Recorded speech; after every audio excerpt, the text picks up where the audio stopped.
What I would like to do today is to start by giving you some background information about how do we define or what is important in terms of healthy aging, and what is the role of nutrition for staying and having a healthy and active aging period, and then tell you how yogurt can contribute to the health status of older population.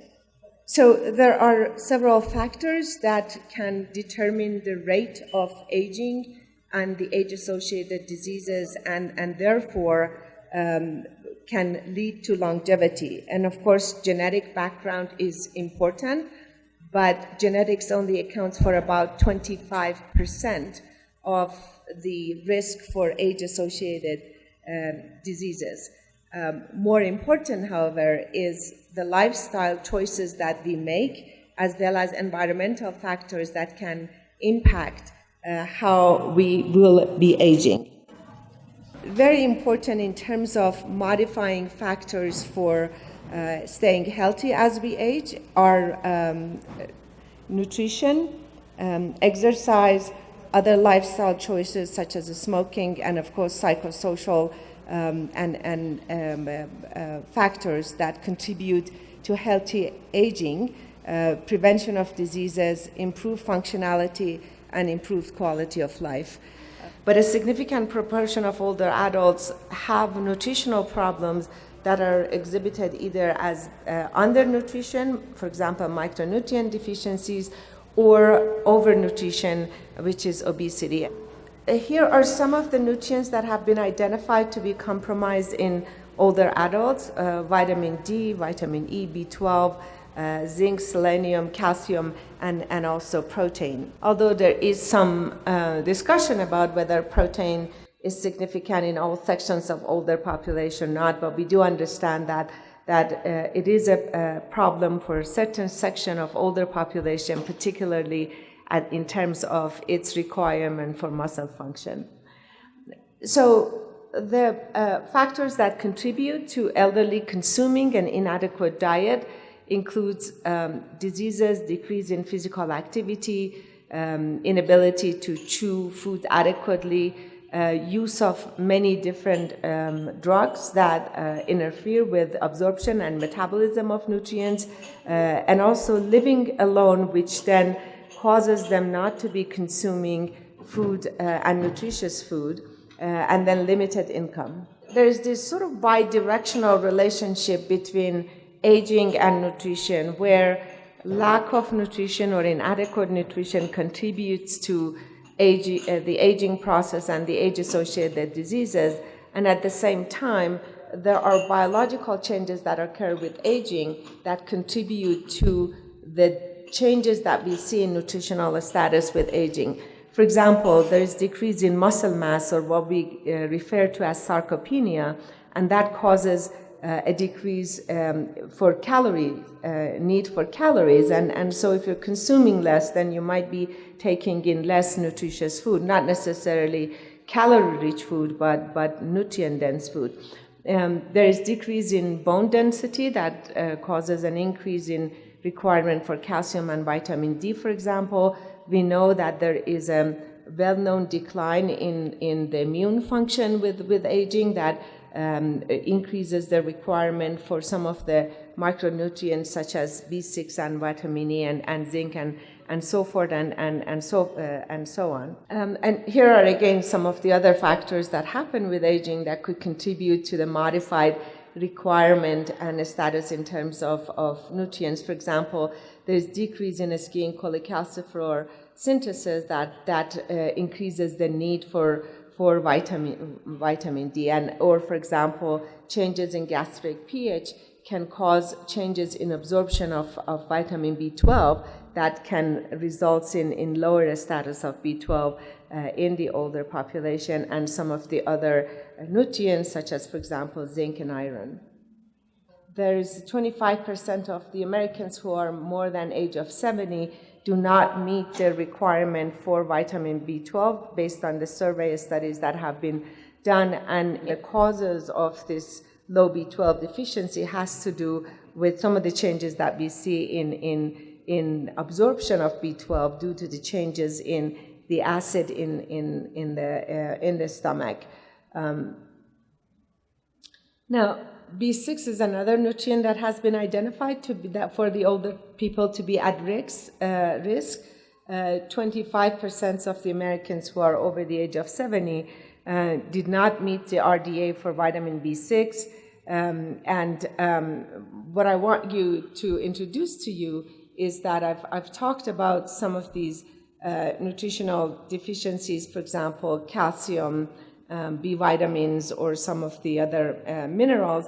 And if we look at yogurt, we can see that it is a good source for several of these nutrients. For example, calcium, it's an excellent source of protein, a nutrient that is problematic in older people. It's also, some of them are not, some of the nutrients that I've mentioned here are not found in high levels, but I think they're found in enough levels that make yogurt a good source of nutrient in terms of older population. Why are these nutrient deficiencies important? Because they contribute to risk for chronic and infectious diseases. For example, B vitamin deficiency has been linked to coronary artery disease, to stroke, to Alzheimer's and dementias, and to cancers.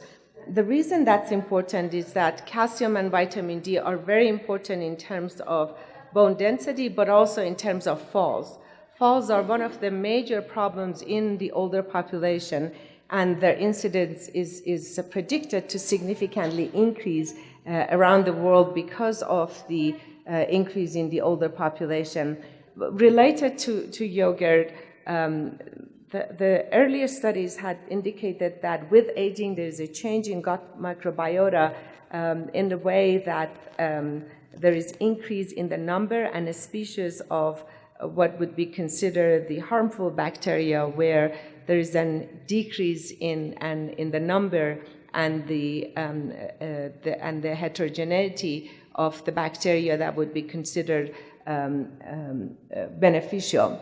And that again has been related to many different age-related changes within the host, and more recent studies have also, using more sophisticated method, have been able to show that in fact there are age-related changes that occur with gut microbiota, and whether these changes are important in terms of some of the age-related diseases that we've been, and more importantly, whether they can be a determinant of healthy aging, needs to be determined.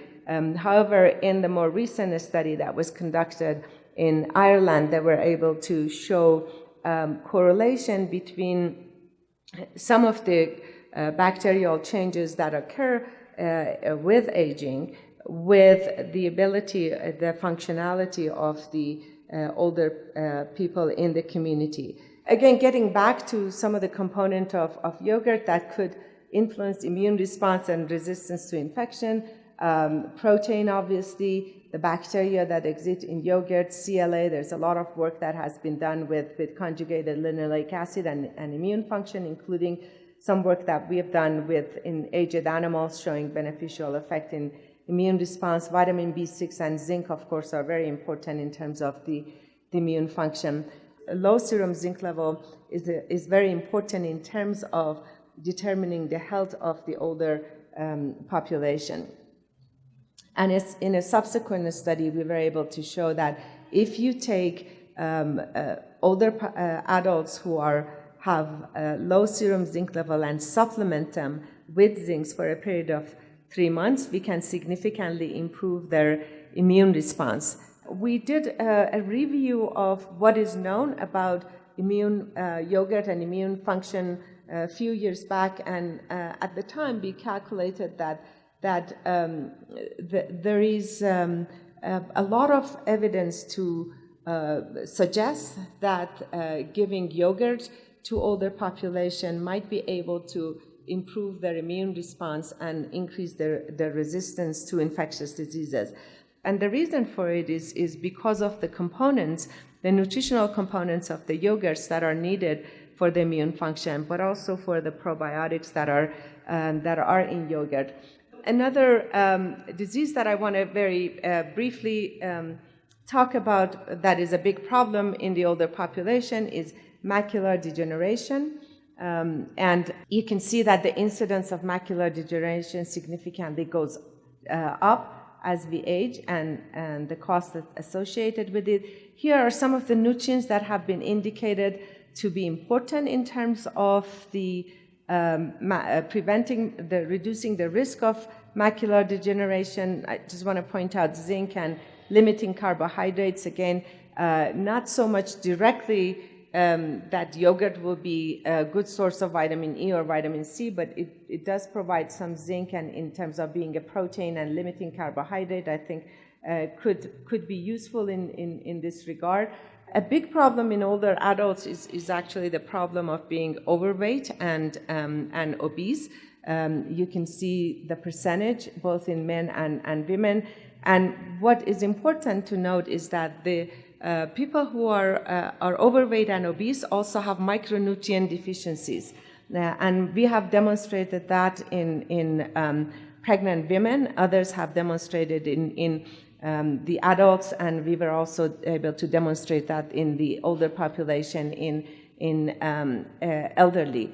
But I just want to mention to you that this is important in terms of the older population and the diseases that are associated with it, and that there's been several studies that other speakers will be talking about that have shown consumption of yogurt is associated with maintaining a normal weight, and also in animal models in terms of preventing weight gain. So I think that's an important area as well to think about when we consider the health benefits of yogurt for the older population. To summarize, I think given yogurt's nutrient composition, active bacteria and or bacterial components, and ease of use by the older population, because if you think about the physiological problems that the older people have, the way the yogurt, by it being very easily consumable, it does not interfere with some of the physiological problems in terms of the chewing and all of that, being a good source of protein, and also something that they can readily store. I think it's fair to say that it will be important to encourage older people to consume yogurt on a regular basis to meet their requirement for several vitamins and minerals, as well as proteins. And the bacterial component, the probiotic component of yogurt, might also be useful in terms of correcting some of the dysbiosis that might be associated with aging, and in terms of improving the immune response. Thank you very much.